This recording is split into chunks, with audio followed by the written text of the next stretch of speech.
और आइए शुरू करते हैं न्यूज पथ पर सफर। सबसे पहले आपको दिखाते हैं ऐसी तस्वीरें जिनका जिक्र सरे रहा है। ये तस्वीरें सुर्खियों में भी है और सोशल मीडिया पर भी है। इनसे आपका बाखबर होना बेहद जरूरी है क्योंकि चौराहे पर इन्हीं की चर्चा है। चर्चा एक नेता की नोटों के साथ नींद की भी है।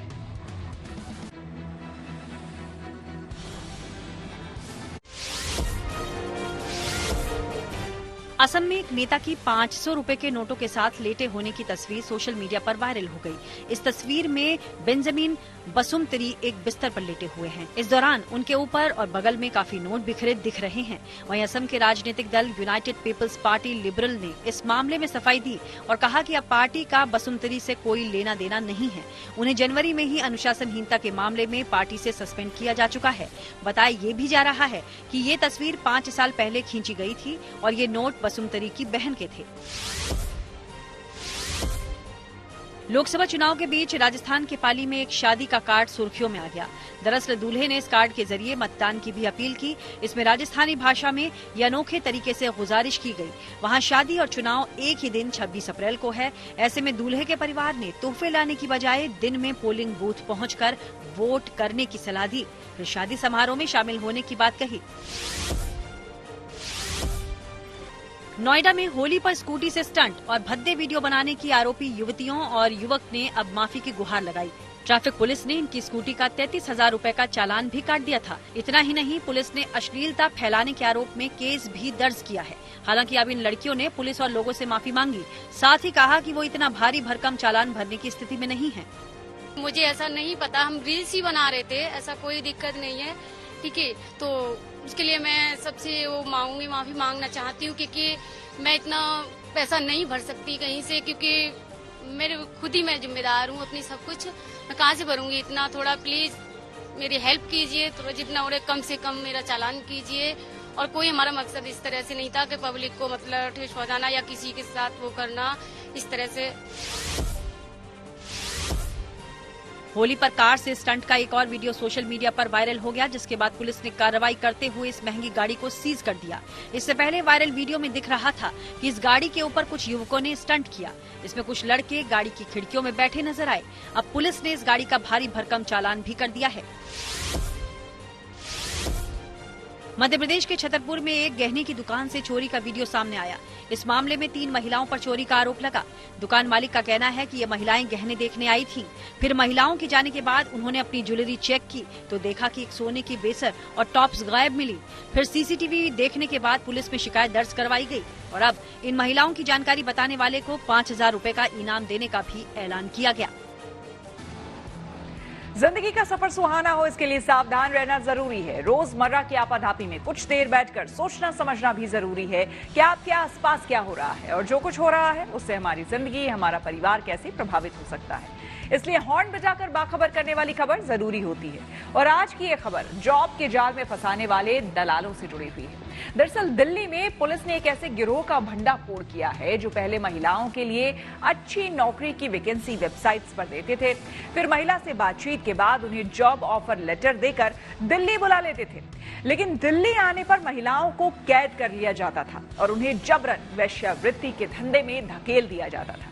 ऐसे में इस खबर को लेकर हॉर्न बजाना जरूरी है ताकि जॉब के झांसे में आकर कोई और महिला ऐसे गैंग की शिकार ना हो। दिल्ली ही नहीं, ऐसे गिरोह देश के किसी भी शहर में एक्टिव हो सकते हैं। इसलिए ऐसे खतरे से सावधान होना बेहद जरूरी है।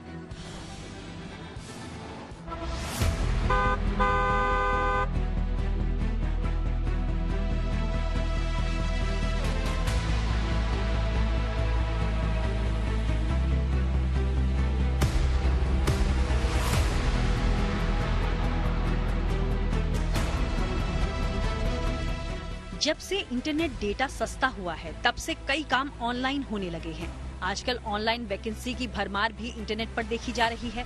अगर आपके पास किसी प्रकार की स्किल है तो आपके लिए नौकरी की कमी नहीं है। यानी चीजें आसान हुई हैं तो फ्रॉड के केसेस भी बढ़े हैं। दिल्ली में ऐसे ही एक केस का खुलासा हुआ है जिसमें ऑनलाइन वैकेंसी के जरिए महिलाओं को नौकरी के लिए दिल्ली बुलाया जाता था और फिर उनका अपहरण कर वैश्यवृत्ति के धंधे में धकेल दिया जाता था। इसलिए जरूरी है कि फेक नौकरी के खतरे को लेकर सावधानी वाला हॉर्न बजाया जाए।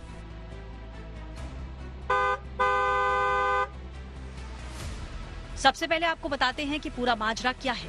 दिल्ली पुलिस ने 20 मार्च को वसंत कुंज के एक अपार्टमेंट से वेश्यावृत्ति रैकेट चलाने के आरोप में 36 साल के एक आदमी को दक्षिण दिल्ली के किशनगढ़ से गिरफ्तार किया। इस शख्स का नाम प्रेमचंद्र मीतेई है, जो अमित के नाम से भी जाना जाता है।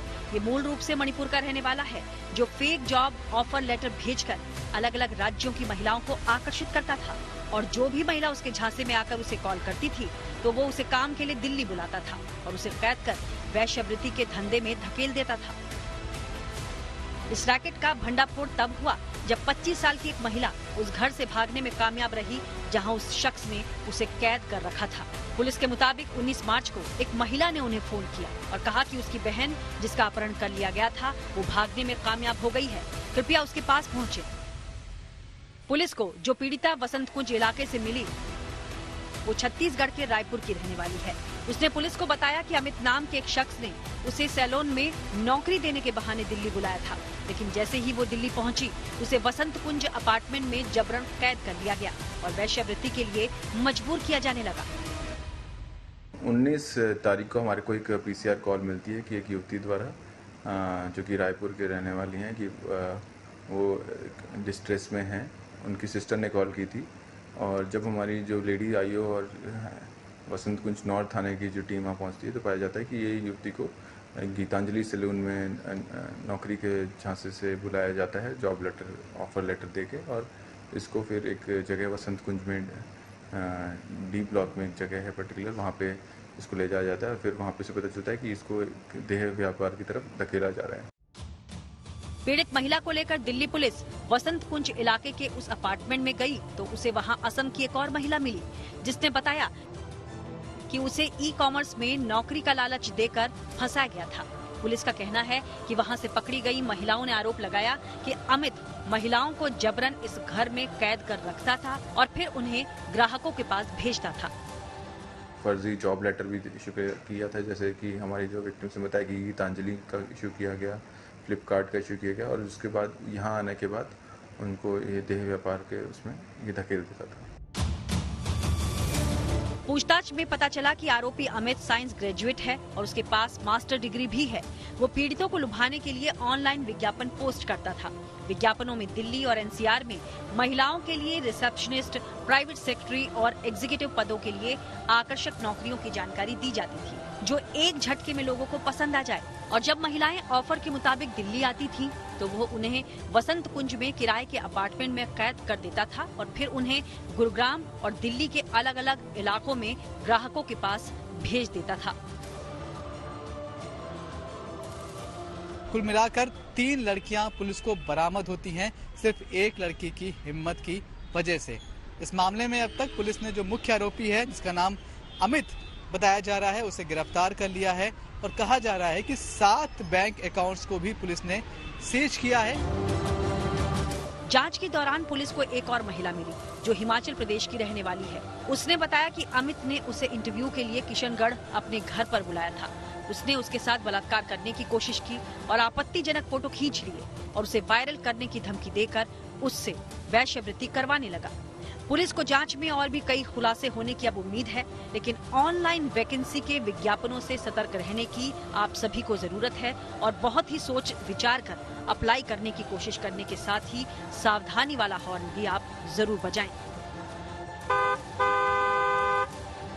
Bureau report, good news today. Haryana के मुख्यमंत्री नायब सिंह सैनी कनराज से लड़ेंगे विधानसभा का उपचुनाव। आइए आपको सीधे लिए चलते हैं न्यूज एक्सप्रेस वे पर, जहां देश की कुछ और जरूरी खबरें कर रही हैं आपका इंतजार।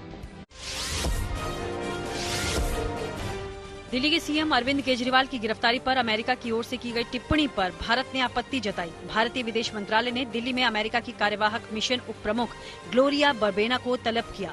इस दौरान भारत ने साफ किया कि किसी भी देश से दूसरे देश की संप्रभुता और आंतरिक मामलों का सम्मान करने की अपेक्षा की जाती है।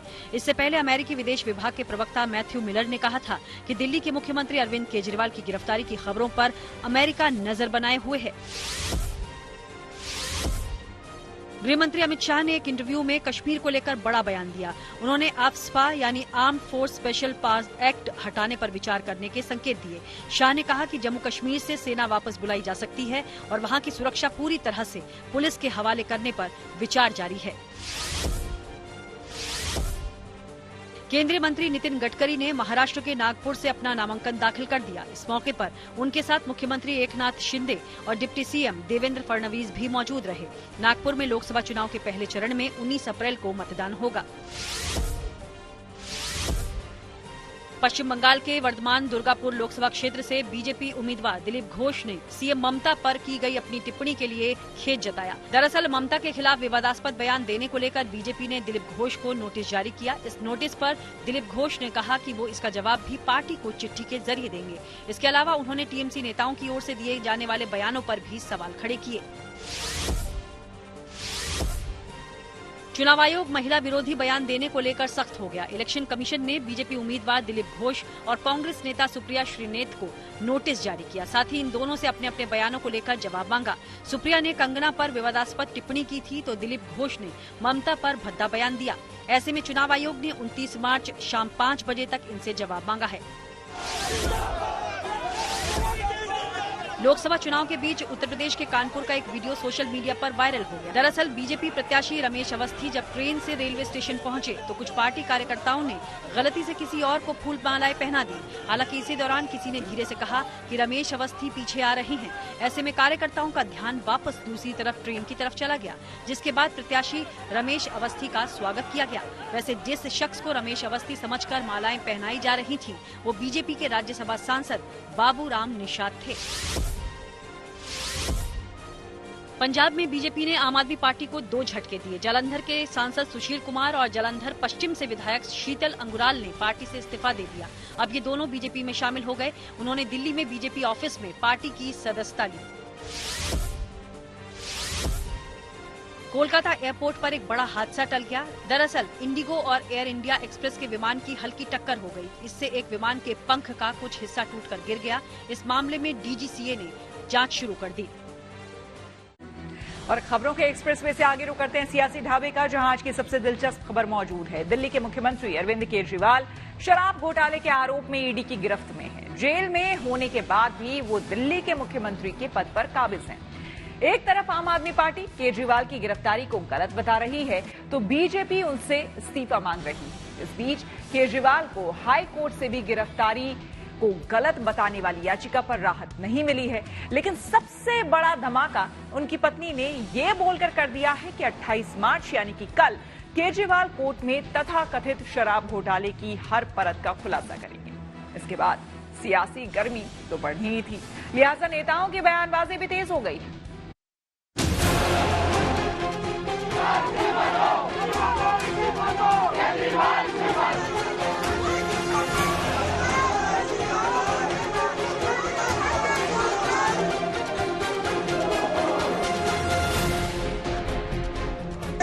ये लड़ाई सत्ता के लिए है, सत्ता का है और सत्ता से बेदखल करने के लिए भी है। एक तरफ आम आदमी पार्टी दिल्ली के सीएम केजरीवाल की गिरफ्तारी के विरोध में आंदोलन कर रही है तो दूसरी तरफ बीजेपी केजरीवाल के इस्तीफे की मांग को लेकर प्रोटेस्ट कर रही है। दिल्ली के उपराज्यपाल ने भी कहा है कि दिल्ली की सरकार जेल से नहीं चलेगी। इसमें कहीं भी संविधान कोई कमेंट्स नहीं करता, संविधान की कोई ऐसी धारा नहीं, कोई रूल नहीं, नियम है। एक ही नियम है कि जिसको 2 साल या उससे अधिक की सजा मिले उसको इस्तीफा देना पड़ता है अपने पद से। लेकिन इस मामले में कहीं कुछ भी ऐसा टेक्निकल संवैधानिक व्यवस्था नहीं। संविधान कहीं भी इस बारे में कुछ नहीं कहता इस्तीफा दिया जाए। ये स्पष्ट आप कर रहे हैं कि अरविंद केजरीवाल इस्तीफा नहीं देंगे? हाँ बिल्कुल, इस्तीफा नहीं देंगे, ना देना चाहिए ना देंगे। कोई भ्रष्टाचार करे और उसके बाद उसके ऊपर जांच ना हो, देश ये पूछना चाहता है। ये वही अरविंद केजरीवाल है जो नैतिकता की बात करते थे, आज अनैतिक कार्यों में संलिप्त है। और अनैतिकता इतनी है कि आज मुख्यमंत्री पद के हाथ ऐसे चिपके हुए हैं। सड़क की लड़ाई के अलावे एक लड़ाई अदालत में भी चल रही है, जहां दिल्ली हाईकोर्ट में केजरीवाल ईडी की ओर से की गई गिरफ्तारी को नाजायज बताते हुए तुरंत रिहाई की मांग कर रहे थे, लेकिन उन्हें राहत नहीं मिली और हाईकोर्ट ने ईडी को नोटिस जारी कर 2 अप्रैल तक जवाब देने को कहा है।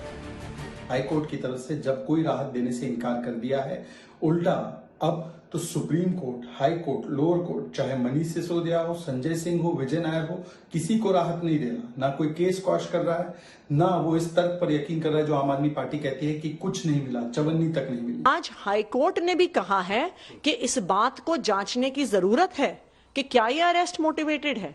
आज हाई कोर्ट ने भी माना है कि ये अरेस्ट गैर लोकतांत्रिक हो सकता है। आज हाई कोर्ट ने भी माना है कि ये अरेस्ट गैर कानूनी हो सकता है और इसी कारण से हाई कोर्ट ने ईडी को नोटिस दिया है। दिल्ली के सीएम अरविंद केजरीवाल की ईडी की रिमांड कल खत्म हो रही है, तो केजरीवाल की पत्नी सुनीता केजरीवाल ने एक बार फिर वीडियो संदेश जारी कर शराब घोटाले में नए खुलासे का ऐलान किया। अभी तक किसी भी रेड में एक पैसा नहीं मिला। मनीष जी के यहाँ रेड मारी, संजय सिंह जी के यहाँ रेड मारी, सत्येंद्र जैन जी के यहाँ रेड मारी, एक भी पैसा नहीं मिला। हमारे यहाँ रेड मारी, मात्र 73,000 रुपए मिले। तो वो इस सो कॉल्ड शराब घोटाले का पैसा है कहां?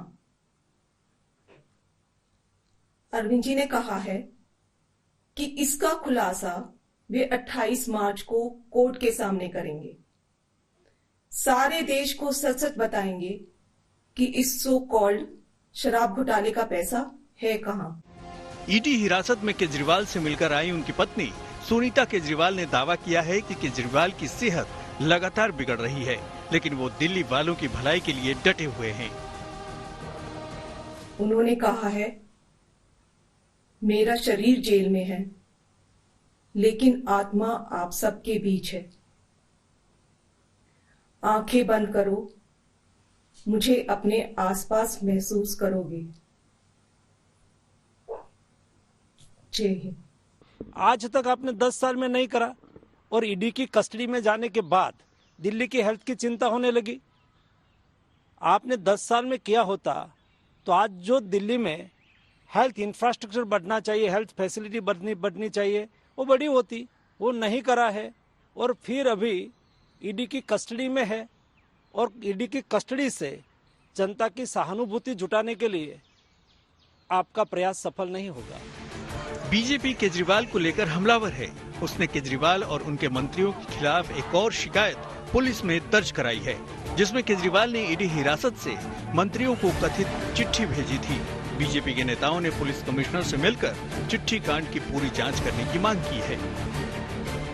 जिस तरह के पत्र मीडिया में दिखाए जा रहे हैं और कहा जा रहा है कि मेरे आका ने, मेरे भगवान ने हमको ये पत्र लिखा है, तो हम उस पत्रों की जांच की हमने मांग की है, क्योंकि हमारी जानकारी के हिसाब से अगर एक्यूज कोई है और वो हिरासत में है, तो अगर कोई पत्र भी वहां से आता है तो जिसकी कस्टडी में एक्यूज है उस कस्टडी के जो भी अथॉरिटी है उसको अटैच करना पड़ता है। ऐसी कोई चीजें हमें तो दिखाई नहीं गई हैं, तो हमने उन प्रेम पत्रों की जांच की मांग की है और जिन्होंने ये प्रेम पत्र पढ़ के सुनाए हैं उनकी भूमिका की जांच की मांग की। 28 मार्च तक केजरीवाल ईडी के रिमांड पर हैं और सूत्रों के हवाले से खबर है कि सीबीआई भी केजरीवाल की रिमांड के लिए कोशिश करेगी। वैसे केजरीवाल की गिरफ्तारी पर 7 समुंदर पार के देश भी सवाल उठा रहे हैं। जर्मनी के बाद अमेरिका के विदेश मंत्रालय ने भी टिप्पणी की है। हालांकि भारत सरकार ने इन दोनों देशों की टिप्पणी पर कड़ी प्रतिक्रिया देकर अपना विरोध जाहिर किया है। दिल्ली से पंकज जैन और अमित भारद्वाज के साथ bureau report, good news today. News पर आगे है धन बाजार, जहां शेयर बाजार से लेकर कारोबार तक की सभी अहम खबरें होती हैं और इसका सीधा रिश्ता आपकी आमदनी आपकी जेब से होता है। तो तेज रफ्तार खबरों के बीच ये जरूरी खबरें छूट ना जाए, इसलिए सीधे आपको लिए चलते हैं धन बाजार। बुधवार को भारतीय शेयर बाजार में बढ़त दर्ज की गई। सेंसेक्स के 30 शेयरों में से 19 में तेजी और 11 में गिरावट देखने को मिली। बीएसई सेंसेक्स 526 अंकों की तेजी के साथ 72,996 अंकों पर बंद हुआ, तो वहीं निफ्टी भी 119 अंकों की उछाल के साथ 22,124 अंकों पर बंद हुआ। बीएसई ने उन 25 स्टॉक्स की लिस्ट जारी की जिनमें कल यानी 28 मार्च से ऑप्शनल बेसिस पर T+0 सेटलमेंट सिस्टम शुरू होगा। आसान भाषा में इसे समझें तो T+0 सेटलमेंट का मतलब है शेयर की खरीदारी और बिक्री का सेटलमेंट एक ही दिन में होगा। यानी अगर आप ट्रेडिंग डे पर 1:30 बजे तक शेयरों को बेचेंगे तो उसी दिन शाम 4:30 बजे तक उसका पैसा आपके अकाउंट में आ जाएगा। बता दें कि इस लिस्ट में SBI, Tata communications, union bank of India और वेदांता समेत दूसरे स्टॉक्स शामिल हैं। HDFC सिक्योरिटीज के अनुसार बुधवार को सराफा मार्केट में सोने के भाव में 150 रूपये का उछाल दर्ज किया गया, जिसके बाद प्रति 10 ग्राम सोने का दाम 67,000 रूपये हुआ। इससे पहले इस येलो मेटल की कीमत प्रति 10 ग्राम 66,850 रूपये थी। वहीं चांदी के भाव में भी 250 रूपये की गिरावट दर्ज की गई, जिसके बाद 1 किलो चांदी की कीमत 77,250 रूपये हुई।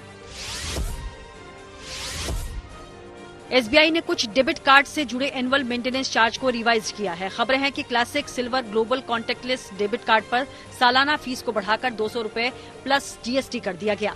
वहीं युवा gold, combo debit card, my card जैसे डेबिट कार्ड के लिए भी सालाना रखरखाव 250 रूपये प्लस GST तक बढ़ाया गया। इसके अलावा प्लेटिनम डेबिट कार्ड के लिए सालाना रखरखाव बढ़ाकर 325 रूपये प्लस GST हुआ। इसके अलावा pride premium business debit card जैसे SBI डेबिट कार्ड के लिए पूरे साल का रखरखाव 425 रूपये GST के साथ हुआ।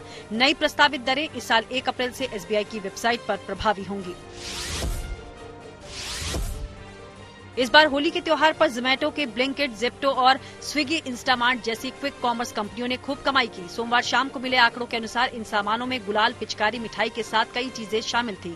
यही नहीं, लोगों ने नारियल तेल, सफेद टी-शर्ट की रिकॉर्ड खरीदारी की। स्विगी, इंस्टामार्ट के मुताबिक एक दिन में उन्हें 7 लाख से ज्यादा ऑर्डर मिले, जो अब तक का सबसे बड़ा रिकॉर्ड है। तो वहीं ज़ेप्टो ने 6 लाख से ज्यादा ऑर्डर लेकर रिकॉर्ड बनाया। वहीं ब्लिंकिट को भी होली के दिन ही लगभग 6 लाख ऑर्डर मिले।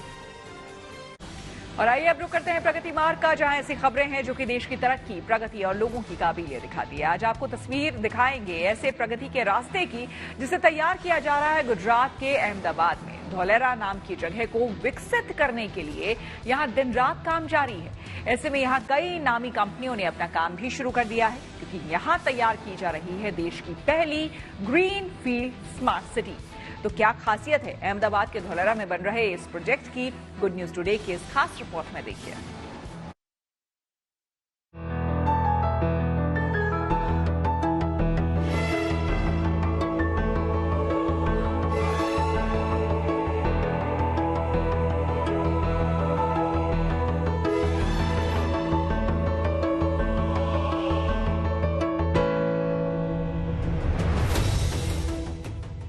देश की पहली green field smart city Dholera में आपका स्वागत है। आज यही आवाज इस इलाके की तस्वीरों से मानो निकल रही है। गुजरात में एक बड़े क्षेत्र में फैली ये महत्वाकांक्षी परियोजना प्रधानमंत्री मोदी का ड्रीम प्रोजेक्ट है। कभी ये इलाका बंजर था, दूर दूर तक विकास से इस क्षेत्र का कोई नाता नहीं था। मेरे आसपास के दृश्य आप देख सकते हैं, जिस प्रकार से धीरे धीरे धोलेरा को डेवलप करने की कोशिश यहाँ पे की जा रही है गुजरात सरकार की तरफ से। ये रिवर फ्रंट के दृश्य हैं। रिवर फ्रंट यानी कि कहीं ना कहीं आने वाले दिनों में जब इंडस्ट्री लोग यहाँ पे आके बसेंगे, तब लोगों की सुविधा के लिए ये रिवर फ्रंट मैरीटाइम पार्क यहाँ पे जो बनाया है वो तैयार किया गया है।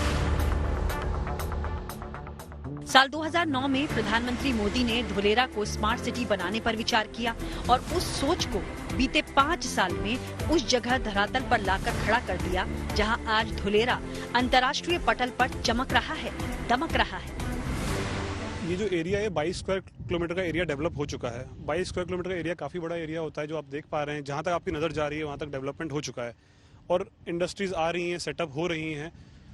इसकी जो एक बहुत बड़ा प्रोजेक्ट है, 920 स्क्वायर किलोमीटर का प्रोजेक्ट है, तो इसके लिए एक लॉन्ग टाइम कमिटमेंट चाहिए और एक डेडिकेशन के साथ में गवर्नमेंट यहाँ पे काम कर रही है और स्टेप बाय स्टेप सारे अपने माइलस्टोन को अचीव कर रही है।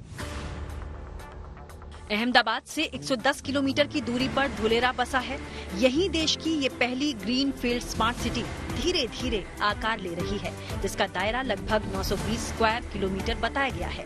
इस प्रोजेक्ट के तहत एक आर्टिफिशियल रिवर फ्रंट विकसित की जा रही है, जहां दोनों तरफ लैंडस्केप गार्डन बनकर तैयार है।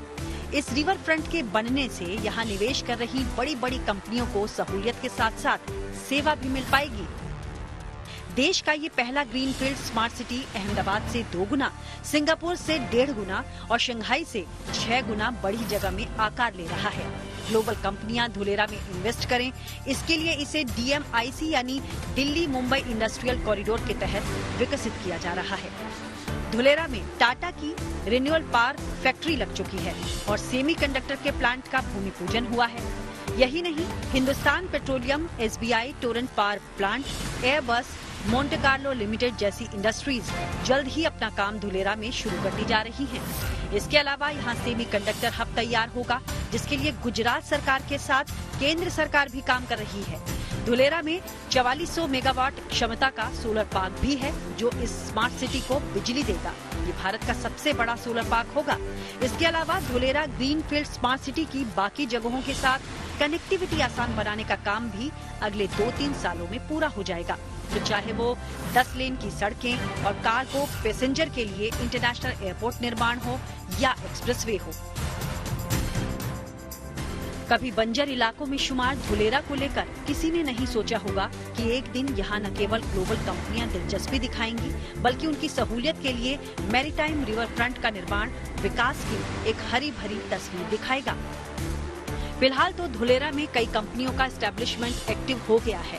यहाँ कई इंडस्ट्रीज शुरू होने से करीब 10 लाख रोजगार मिलने की उम्मीद है। यकीनन जिस तेजी के साथ प्रधानमंत्री मोदी का ये ड्रीम प्रोजेक्ट आकार ले रहा है, उसे देखते हुए ये कहना गलत नहीं होगा कि आने वाले समय में गुजरात का धुलेरा दुनिया का सबसे बेस्ट मैन्युफैक्चरिंग इन्वेस्टमेंट जोन बनेगा। जो स्मार्ट ग्रीन फील्ड प्रोजेक्ट है, ये देश का पहला प्रोजेक्ट है जो कि गुजरात के धौलेरा में आकार ले रहा है और आने वाले दिनों में बड़ी से बड़ी इंडस्ट्रीज यहाँ पे आती हुई दिखाई भी दे रही हैं। और कहीं ना कहीं प्रधानमंत्री जी का ये ड्रीम प्रोजेक्ट है और प्रधानमंत्री जी जिस तरह से कहते हैं कि जिसका शुभारंभ वो करते हैं, उसका लोकार्पण भी वो करते हैं और धीरे धीरे कहीं ना कहीं इस प्रोजेक्ट में लोगों की रुचि भी देश में बढ़ती हुई दिखाई दे रही है। कैमरा पर्सन प्रीतेश रावल के साथ Atul Tiwari, good news today, Dholera. में रुकना होगा वायरल चौक पर। यहाँ देख लेते हैं उन वीडियोस को जो कि सोशल मीडिया में धमाल मचाए हुए हैं। इनमें से कुछ वीडियोस ऐसे हैं जो आपको इमोशनल कर देंगे और कुछ आपको हंसाएंगे भी। कुछ आर्टिस्ट अपनी अनोखी कलाकारी से सुर्खियां बटोरते हैं। ऐसी ही एक अनूठी कलाकारी की मिसाल ये कलाकार भी पेश कर रहे हैं, जो सोशल मीडिया पर खूब देखी जा रही है। दरअसल एयर होस्टेस के सिग्नेचर से इस कलाकार ने बेहद खूबसूरत तस्वीर बना डाली, वो भी बिजली की रफ्तार से। देखिए कैसे महज सिग्नेचर से ही महाभारत कालीन इतिहास से 2 किरदारों को इस आर्टिस्ट ने तस्वीर में उतार दिया।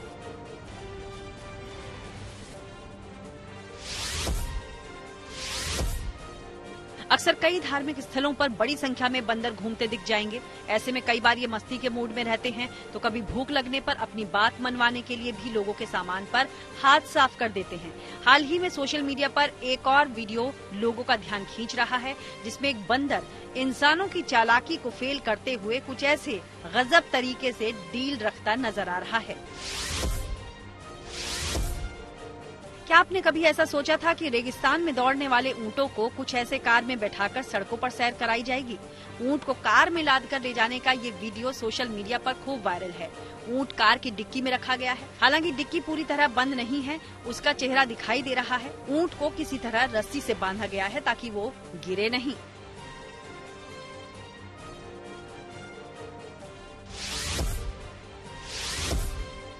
वायरल हो रहे इस वीडियो को देख यकीनन आप हैरान हो रहे होंगे। एक बाइक सवार सड़क किनारे लगे ठेले से अंगूर चोरी कर रहा है। सड़क पर ट्रैफिक काफी है, गाड़ियां धीरे धीरे चल रही हैं और ऐसे में बाइक पर पीछे बैठा शख्स पहले ठेले से 2-3 अंगूर उठाने की कोशिश करता है, मगर बाइक की स्पीड बढ़ते ही वो अंगूर का पूरा गुच्छा ही अपने हाथ में लेकर निकल जाता है। न्यूज पथ के सफर में अब सोशल अड्डा का रुख करते हैं, जहां आज बात होगी बच्चों के सोशल मीडिया इस्तेमाल करने पर लगी पाबंदी की। जी हां, आज की डिजिटल दुनिया में सोशल मीडिया एक लत बन गया है।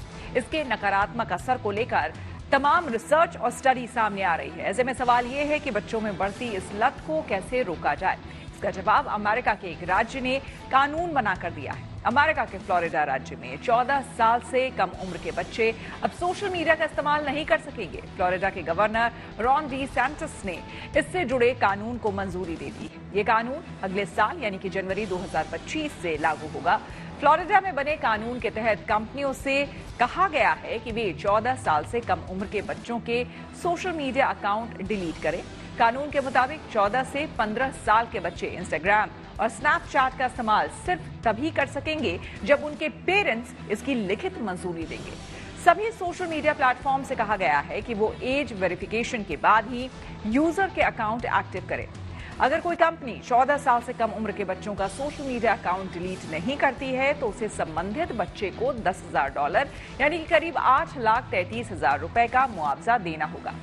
इसके अलावा कानूनी कार्रवाई के तहत नियम का उल्लंघन करने वाली कंपनी पर $50,000 यानी कि करीब 41,67,000 तक का जुर्माना भी हो सकता है।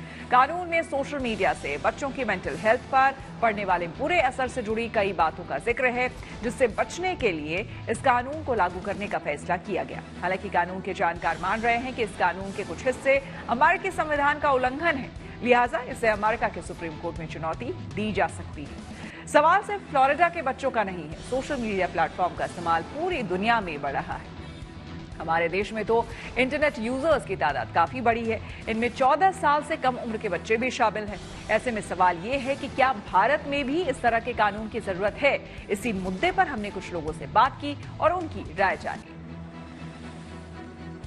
क्या 14 साल से कम उम्र के बच्चों का सोशल मीडिया अकाउंट बंद करा देना एक सोल्यूशन है?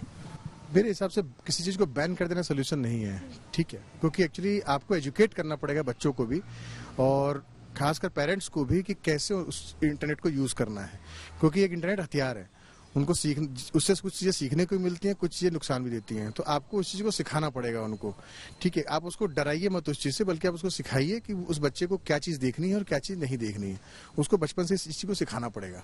नहीं, इसकी जरूरत नहीं है, बच्चों को ट्रेंड कीजिए, ये ज्यादा बढ़िया है।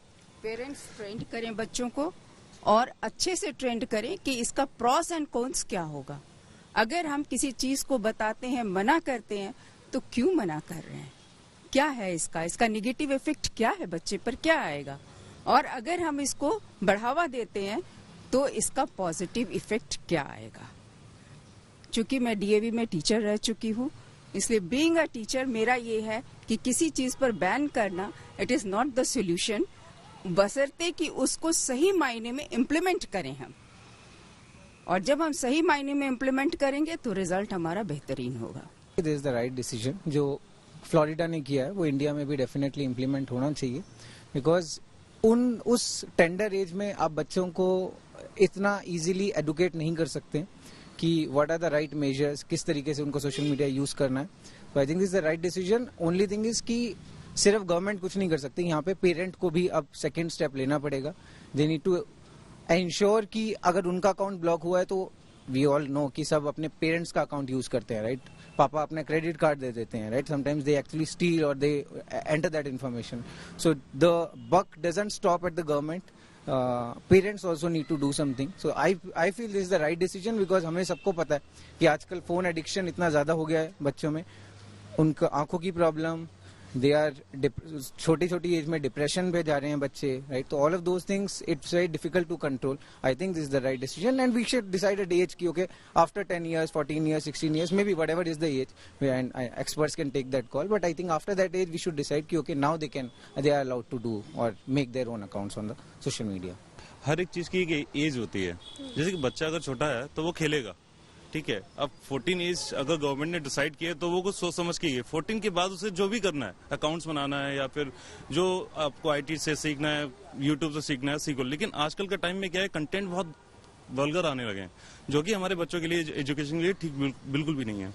मेरे हिसाब से इसको बैन इंडिया में भी होना चाहिए, क्योंकि एक पर्टिकुलर एज के बाद अगर वो उसको सीखता है ना तो इट शुड बी लाइक, हाँ ठीक है वो उसको कुछ समझ में है अभी, ठीक है बड़ा हो गया थोड़ा सा, लेकिन जब 14 से पहले ही अगर बच्चे को कुछ उसकी नीड से ज्यादा चीज अगर उसको मालूम पड़ जाएंगी तो मुझे ऐसा लगता है कि वो ठीक नहीं है उसकी एज के हिसाब से, क्योंकि 14 तक उसका टाइम है कि वो पढ़े, अच्छे से अपनी जड़ों को मजबूत करे और आगे जाने के लिए, आगे की एजुकेशन के लिए रेडी हो, ना कि 14 से पहले ही उसका कुछ और दिमाग चल रहा है या किसी और चीज में जा रहा है। मेरे हिसाब से ये बैन होना चाहिए इंडिया में। व्हाट्सएप पर जल्द ही आएगा एक और नया फीचर। जी हाँ, टेक्नोलॉजी से जुड़ी कुछ और खबरों को जानने समझने के लिए आइए आपको लिए चलें डिजिटल गली। एप्पल की वर्ल्ड वाइड डेवलपर्स कॉन्फ्रेंस की तारीख का ऐलान कर दिया गया। इसका आयोजन 10 से 14 जून के बीच होगा। इस बार खास बात ये रहेगी कि ये कॉन्फ्रेंस ऑनलाइन नहीं होगी, बल्कि इसे एप्पल पार्क में करवाया जाएगा। चर्चा है कि एप्पल की कॉन्फ्रेंस में आर्टिफिशियल इंटेलिजेंस को लेकर बड़ा ऐलान हो सकता है। YouTube ने पिछले साल अक्टूबर से दिसंबर के बीच दुनिया भर में 90 लाख वीडियोस हटाए। ये कार्रवाई कम्युनिटी गाइडलाइंस के तहत हुई। इतना ही नहीं, स्पैम नीतियों के उल्लंघन के मामले में 2 करोड़ से ज्यादा चैनल्स को भी हटा दिया गया। WhatsApp पर जल्द ही एक और नया फीचर लॉन्च होगा। इसके जरिए यूजर्स अब सभी मीडिया फाइल्स को HD क्वालिटी में भेज पाएंगे। अभी यूजर्स को हर बार मीडिया फाइल भेजते समय उसकी क्वालिटी सेट करनी पड़ती है। नवनीत राणा बीजेपी से लड़ेंगे चुनाव। जी हाँ, आपको सीधे लिए चलते हैं न्यूज एक्सप्रेसवे पर, जहां देश दुनिया की कुछ और जरूरी खबरें कर रही हैं आपका इंतजार। बीजेपी ने लोकसभा चुनाव के लिए अपनी 7वीं सूची जारी कर दी। इसमें नवनीत राणा का नाम भी शामिल है। उन्हें अमरावती सीट से मौका मिला। वो पहले भी इसी सीट से निर्दलीय सांसद थीं। इनके अलावा कर्नाटक की चित्रदुर्ग सीट से गोविंद करजोल को उम्मीदवार बनाया गया। पिछले दिनों कांग्रेस में शामिल हुए पप्पू यादव को बड़ा झटका लगा। लालू यादव की पार्टी आरजेडी ने बीमा भारती को बिहार के पूर्णिया से चुनाव लड़ने के लिए टिकट दे दिया, लेकिन पप्पू यादव ने मैदान छोड़ने से इनकार कर दिया और कहा कि जनता उन्हें अपना आशीर्वाद देने का मन बना चुकी है। गुजरात के पूर्व आईपीएस अधिकारी संजीव भट्ट को बड़ा झटका लगा। पालनपुर सेशन कोर्ट ने ड्रग्स केस में संजीव को दोषी करार दिया। संजीव भट्ट पर एनडीपीएस एक्ट का ये केस साल 1996 में तब दर्ज किया गया था जब वो बनासकांठा जिले के एसपी थे। अब इस मामले में अदालत गुरुवार को सजा का ऐलान करेगी। पाकिस्तान में जजों ने अपनी खुफिया एजेंसियों पर सवाल उठाए। इस्लामाबाद हाईकोर्ट के 6 न्यायाधीशों ने सुप्रीम कोर्ट से इस मामले में शिकायत की। इसमें जजों ने आरोप लगाया कि ये एजेंसियां न्यायपालिका के कामकाज में हस्तक्षेप कर रही हैं। थाईलैंड में समलैंगिक शादी को लेकर बड़ा फैसला हुआ। दरअसल वहां की संसद के निचले सदन ने विवाह समानता विधेयक को पास कर दिया। इस तरह अब समलैंगिक विवाह समेत किसी भी लैंगिक पहचान के लोगों के बीच विवाह संबंधों को मान्यता दे दी गई। इस फैसले के बाद समलैंगिकों ने कई जगहों पर जश्न मनाया। इस्लामाबाद हाईकोर्ट से इमरान खान की पार्टी को बड़ी राहत मिली। दरअसल अदालत ने पाकिस्तान तहरीके इंसाफ पार्टी को इस्लामाबाद में रैली आयोजित करने की मंजूरी दे दी। पहले प्रशासन ने इस रैली को इजाजत नहीं दी थी, लेकिन अब अदालत ने इस शर्त के साथ हामी भर दी कि रैली में कोई दंगा न हो। फ्रांस में ओलंपिक को लेकर स्टैम्प जारी की गई। इसको लेकर पेरिस में एक कार्यक्रम आयोजित किया गया। ओलंपिक गेम्स का आयोजन इसी साल जुलाई-अगस्त में फ्रांस में होगा। शुभमन गिल पर लग गया है 12 लाख का जुर्माना। खेल जगत से जुड़ी कुछ और खबरों को जानने के लिए आइए चले खेल चक्कर। टेनिस खिलाड़ी रोहन बोपन्ना मियामी ओपन के सेमीफाइनल में पहुंच गए। उन्हें ऑस्ट्रेलिया के अपने जोड़ीदार मैथ्यू एब्डेन के साथ क्वार्टर फाइनल में जीत हासिल हुई। बोपन्ना और एब्डेन ने हॉलैंड के सेम वर्बिक और ऑस्ट्रेलिया के जॉन पैट्रिक स्मिथ को 3-6, 7-6 और 10-7 से शिकस्त दी। टीम इंडिया के क्रिकेटर सरफराज खान यूपी के आजमगढ़ में अपने पैतृक गांव पहुंचे। इस दौरान सरफराज के साथ उनके छोटे भाई मुशीर खान और उनके पिता नौशाद खान भी मौजूद रहे। इस मौके पर वो अपने परिवार के दूसरे सदस्यों से भी मिले, साथ ही संघर्ष के दिनों को याद किया। वैसे दोनों भाइयों के पास अभी आईपीएल कॉन्ट्रैक्ट नहीं है, लेकिन उन्होंने आजमगढ़ में ही अपनी आगे की तैयारियों को लेकर अभ्यास शुरू कर दिया है।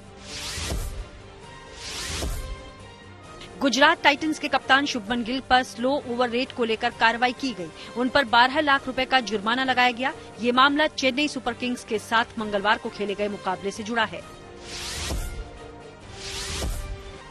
खबर है कि बाबर आजम को फिर से पाकिस्तान क्रिकेट टीम का कप्तान बनाया जा सकता है। चर्चा है कि पीसीबी T20 वर्ल्ड कप में कप्तान बदलने को लेकर विचार कर रहा है।